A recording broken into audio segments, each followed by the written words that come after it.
Il est 7h13 sur RMC. Le témoin RMC.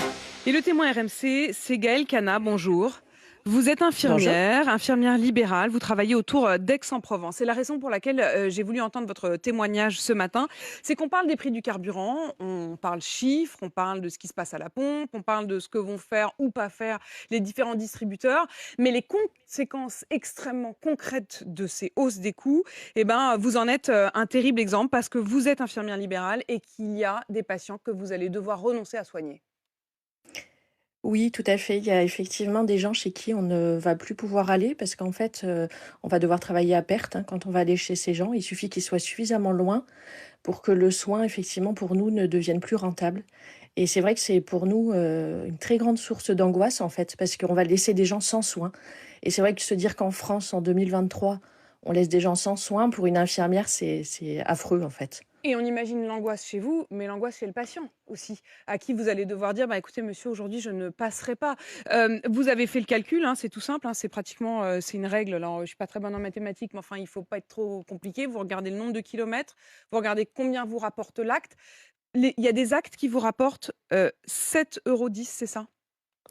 Alors, en fait, nous, si vous voulez, on parle en chiffres bruts et en chiffres nets, parce qu'il Allez-y. faut savoir que on a à peu près 60% de charges, parce que nos charges ne cessent d'augmenter, évidemment. Mmh, mmh.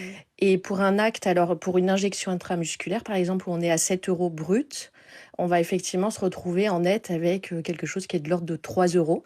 Donc, si l'essence ne cesse d'augmenter, on pourra plus. Il suffit que le patient soit suffisamment loin et on pourra plus effectivement faire ce trajet. Donc on se retrouve quand même avec des actes qui vous rapportent, en net pour vous 3 euros. Donc en Oui. effet, on comprend qu'effectivement, quasiment, quand il y a des changements, des variations, de 10 euros, de 10 centimes par litre, pour vous, ça a des conséquences très, très concrètes.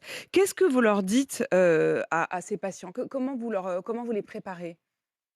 Alors nous, on leur explique, on essaye de limiter ça au maximum, mais mes collègues en zone rurale, elles peuvent pas de toute façon. Et nous, on leur explique qu'on est vraiment désolé, mais que du fait de l'augmentation du carburant, pour nous, c'est pas le fait que ce soit rentable ou pas, c'est le fait qu'on perd de l'argent. On est Mmh. vraiment de cet ordre-là. Les gens l'entendent. Alors, on en a certains qui peuvent se déplacer jusqu'au cabinet, mais on a Ils vous des gens comprennent? Ils vous âgés ou pas comprennent, vos mobiles qui, patients? en fait, ne peuvent pas. Ils vous comprennent? Est-ce qu'ils vous comprennent, vos patients? Est-ce que vous m'entendez, Gaëlle? Oui, oui, je vous entends, pardon, il y a eu une petite coupure. Alors, oui, oui, bien sûr qu'ils le comprennent, mais c'est vrai, il faut entendre que dans la population, les gens trouvent qu'ils ont de moins en moins de possibilités d'accès aux soins. Et je pense que pour les Français, c'est quelque chose qui devient douloureux, mais pour nous aussi. En fait, finalement, cette histoire de hausse du carburant, ça renforce aussi, et c'est l'une des conséquences indirectes, mais très claires, ça renforce les déserts médicaux. Oui, oui, parce qu'en fait, si vous voulez, dans les endroits où il y a des déserts médicaux, il y avait encore les infirmiers libéraux qui pouvaient y aller. Et avec ça, en fait, on se retrouve. Alors, il n'y a pas que ça, il n'y a pas que le carburant, mais en ce moment, c'est particulièrement le carburant. Et on se retrouve avec des endroits où il va y avoir des déserts infirmiers. Et d'autant plus qu'avec toutes les augmentations que nous, on est en train de subir, on a 56% des cabinets infirmiers qui veulent arrêter à 5 ans. Donc, il va y avoir un très, très gros problème, effectivement. Quand on entend Emmanuel Macron qui donne comme réponse la prime, une prime de 100 € par an pour les travailleurs les plus modestes, oui, j'entends que ça vous fait rire en fait, Gaëlle. Oui, pardon, pardon. Oui, Non, ça me non, fait mais rire parce qu'en je fait, comprends. bon, je crois qu'on ne doit pas être assez modeste. Je pense que c'est ça. Et puis, il faut savoir que nous, 100 euros, sincèrement, même si on y avait droit, ce qui n'est pas le cas, moi, je fais un plein par semaine. Ouais. Donc, 100 euros, c'est vraiment, ça représente rien pour nous. C'est pour ça que je ris, en fait. Oui, oui, ça représente rien pour vous. Et en plus, comme vous dites, c'est tout le problème, c'est que c'est toujours pareil, ça cible des gens très modestes pour qui ça va être quand même une bonne nouvelle.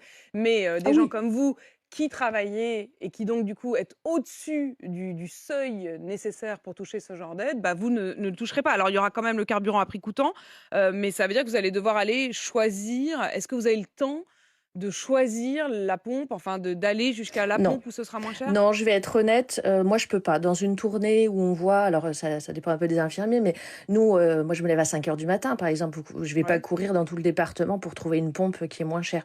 Donc on va faire le plein là où on peut, parce qu'on a des vies qui sont assez chargées quand même. On finit tard le soir, etc. On bosse dur quand même.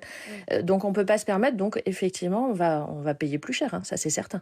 Vous payerez plus cher parce que vous n'aurez pas le temps. Il se trouve que si par chance, il y a une de ces pompes, avec, prix coûtant qui est sur votre chemin, bah, vous en profiterez. Mais si vous devez aller regarder sur les applis quelle est, la station la moins chère, c'est sûr que vous n'aurez pas le temps de le faire. Merci en tout cas d'avoir témoigné ce matin, Gaëlle Cana, sur, l'une de ces conséquences. Vous qui êtes donc infirmière libérale dans la région, d'Aix-en-Provence et qui nous dites au fond eh bien, que ça va renforcer une forme de désert médical, désert des infirmières ou des infirmiers, libéraux. Il est 7h19 sur RMC.